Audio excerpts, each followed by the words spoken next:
আমার সর্বহারা সব কিছু আত্মসাৎ কইরা 25 বছরের যা ইনকাম ছিল পরে আমার হিসাব মতন 3 কোটি টাকার মতন আমি ক্ষয়ক্ষতি হয়েছে। লক্ষ্মীপুরের রায়পুরে প্রবাসী স্বামীকে তালাক না দিয়েই পরকীয়া প্রেমিককে বিয়ে এবং স্বামীর প্রায় 3 কোটি টাকা আত্মসাতের অভিযোগ উঠেছে 4 সন্তানের জননী মুন্নি আক্তার জেসমিন নামের এক নারীর বিরুদ্ধে।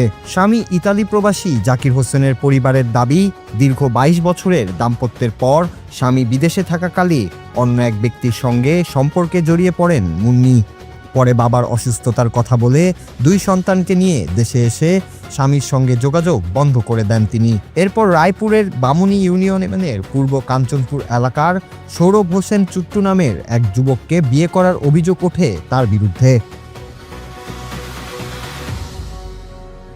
স্বজনদের অভিযোগ, ইতালি থেকে দেশে ফেরার সময় জাকিরের দেওয়া 25 ভরি সোনা, নগদ টাকা এবং তার এটিএম কার্ড সঙ্গে নিয়ে আসেন মুন্নি।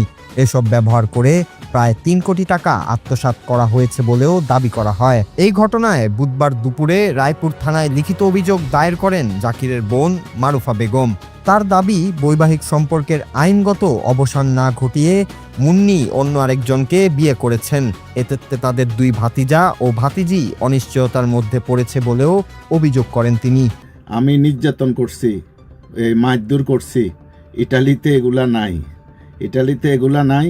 তাছাড়া তার দোষ, সে ডাকার জন্য অপপ্রচারটা আমার উপরে চাপাই দিছে। তবে স্বজনদের এসব অভিযোগ পুরোপুরি অস্বীকার করেছেন মুন্নি আক্তার জেসমিন। তার দাবি, ইটালিতে থাকাকালে স্বামী জাকির হোসেন তাকে শারীরিক ও মানসিকভাবে নির্যাতন করতেন, সেই কারণেই তিনি অন্য একজনকে বিয়ে করেছেন। একই সঙ্গে কোনো টাকা আত্মসাৎ করেননি বলেও দাবি তার। তবে জাকিরকে তালাক না দিয়েই অন্যত্র বিয়ের বিষয়টি তিনি স্বীকার করেছেন। ফলে ঘটনাটি ঘিরে উঠেছে নানা প্রশ্ন। একদিকে দাম্পত্য নির্যাতনের অভিযোগ, অন্যদিকে বিপুল অর্থ আত্মসাৎ ও তালাক ছাড়াই দ্বিতীয় বিয়ের অভিযোগ। ওখানে আমারে রাত দিন 24 ঘন্টা আমার অত্যাচার করতো।